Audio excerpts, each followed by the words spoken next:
Hello everyone, good evening सभी को। जय छठी मैया। फाइनली हम लोग घाट के लिए निकल चुके हैं शाम को संध्या आरती के लिए। और जब हम लोग जाते हैं ना घाट के लिए, तो जितना भी मतलब आंटी लोग, मम्मी लोग, जितना भी फेस्टिवल की रहती है दादी लोग, वो सारा को पूरे रास्ते में प्रणाम करके, मतलब हम लोग अपना भाषा में दंड देना बोलते हैं, दंड देते हुए पूरा घाट जाती है। और हम लोग जितना भी उनसे छोटे होते हैं सब उनका पैर छूते हैं। देखिए, ये रिवाज हम लोग का यहाँ गांव में होता है और शहर में भी होता है। हम देखे हैं बिहार में तो ज़्यादा होता है, अदरवाइज हम लोग तो झारखंड से हैं। तो फाइनली ये छठ पूजा का वीडियो है और फाइनली हम लोग घाट पहुँच चुके हैं। और ये छठ पूजा का शाम वाला वीडियो है, क्योंकि सुबह का वीडियो कर नहीं पाई थी, तो मैंने शाम का वीडियो की थी। और घाट हम लोग पहुंच गए हैं, थोड़ा सा पीछे हो गए थे हम, बाकी यहाँ पे थोड़ा सा जाके खड़े हो गए थे।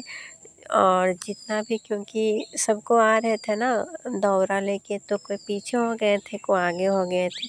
तो सबको नदी के पास पहुंच गए और जितना भी लोग लेडीज़ लोग हैं सब नदी में उतर के एक बार मतलब डुबकी लगा के सब सूरज भगवान को प्रणाम करके खड़े रहेंगे। और ये जो नदी देख रहे हो ना, ये नदी से छोटा होता है। हम लोग के भाषा में जोरिया बोलते हैं। और ये एक महीना पहले जब कंटिन्यू बारिश हुआ था ना, तो ये पूरा बारिश की वजह से टूट गया था। देखिए, सारे आंटी लोग मतलब अभी भी धीरे धीरे करके मतलब आ रही है। मतलब इतना 3 दिन का फास्टिंग होता है ना, तो सबको हरासमेंट होता है, वीकनेस हो जाता है इसीलिए। और हम लोग का घाट भी दूर होता है, तो पैदल चल के आना उतना दूर से थोड़ा इम्पॉसिबल है, लेकिन पॉसिबल हो जाता है छठ माँ की कृपा से। तो देखिए, सबको मतलब पूजा स्टार्ट होने वाला है। और जितना भी हम लोग के यहाँ 2 घाट आते हैं, एक घाट उधर से आए थे और एक घाट इधर। मतलब तो उधर वाले आंटी अंकल लोग नहा लिए थे और मतलब पानी में कुछ देर खड़े रहते हैं, सूरज भगवान से प्रार्थना करते हैं। मतलब अपने अपने जो मतलब भगवान का मतलब अपने अपने परिवार के लिए, कल्याण के लिए, सब कुछ ठीक रहो फैमिली में, बस सबको प्रार्थना कर रहे हैं। और दौरा में मतलब हम लोग जितना भी दौरा रहता है, सूप रहता है, सबको अलग अलग करके रखते हैं। मतलब सब एक जगह, मतलब 3-4 दौरा इस तरह करके बांध के ले जाते हैं डलिया। उसके बाद सारा घाट में ले जाके सजाते हैं और फिर उसमें सारा, जिसमें कोई भी फल घट जाता है, क्योंकि जो नारियल होता है और वो जो बड़ा वाला नींबू होता है, डेम्बा नींबू, उसको अलग से ले जाते हैं, क्योंकि वो गोल होता है ना, तो वो गड़कने का चांसेस रहता है। तो उसको दौरा में अलग से ले जाते हैं और फिर उसको ले जाके फिर सूप में रखते हैं, क्योंकि जितना भी दौरा होता है ना, सबको अलग अलग से वहाँ पे अर्घ देते हैं। और इस तरह का देखिए, जितना भी महिला लोग होती है, मेरी माँ है, इसमें सिंदूर लगाया जाता है। ये छठ पूजा का नियम है। जितना भी सुहागन महिला लोग होती है, सबके माथे में डबल सिंदूर लगाया जाता है। और मतलब जितना जितना मतलब फास्टिंग करती है, उन लोग को भी वहाँ पे पानी के पास खड़ा होके लगाया जाता है। उनके हाथ में हल्दी और माथे में सिंदूर लगाया जाता है। जितना लोग जाते हैं देखने के लिए, हम लोग तो फास्टिंग किए नहीं थे, हम लोग देखने के लिए गए थे, मम्मी भी गई थी। तो जितना लोग घाट जाते हैं, सबको मतलब जितना सुहागन होती है, सबको सिंदूर लगाया जाता है बारीक करके, किसी को छूटता नहीं है, क्योंकि ये सुहागन महिलाओं के लिए फेस्टिवल है।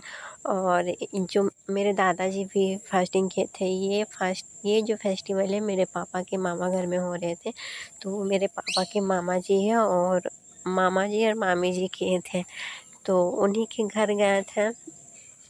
और देखिए, फाइनली शाम हो गया, सूर्य देव मतलब अस्त होने के टाइम, मतलब अर्घ देने का टाइम हो गया। तो यहाँ पे अंकल जो है दूसरे घाट वाले, वो अर्घ देने के लिए स्टार्ट हो गया। और हम लोग का यहाँ पे वीडियो अच्छे से दिख नहीं रहा था, इसलिए मैंने उनका वीडियो कैप्चर किया।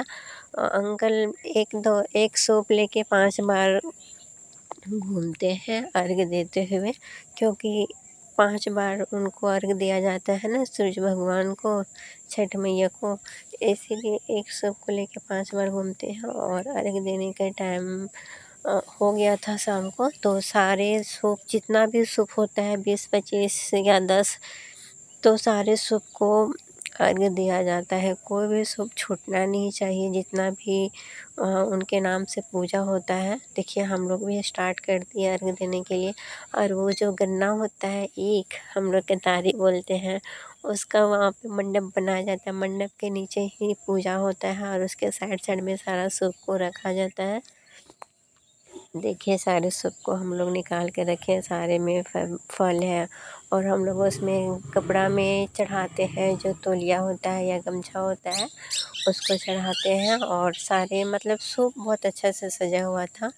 और उसमें सिर्फ माला का, जो फ्लावर्स वाला माला होता है गेंदा फूल का, वो कमी था, क्योंकि यहाँ पे ना जल्दी जल्दी मिला नहीं, इसीलिए इस बार माला नहीं चढ़ा पाए। और जितना भी अंकल आंटी लोग फास्टिंग किए थे, सबको एक साइड से अर्घ देने लगे सूरज भगवान को, क्योंकि अर्घ का टाइम हो गया था। और उतना उतना सारा सूप रहता है ना, तो गांव में होता है ना कि बहुत ज़्यादा सूप जमा हो जाता है, तो सारे को अर्घ देने के लिए मतलब स्टार्ट कर दिए थे। फाइनली अर्घ अब कंप्लीट होने लगा।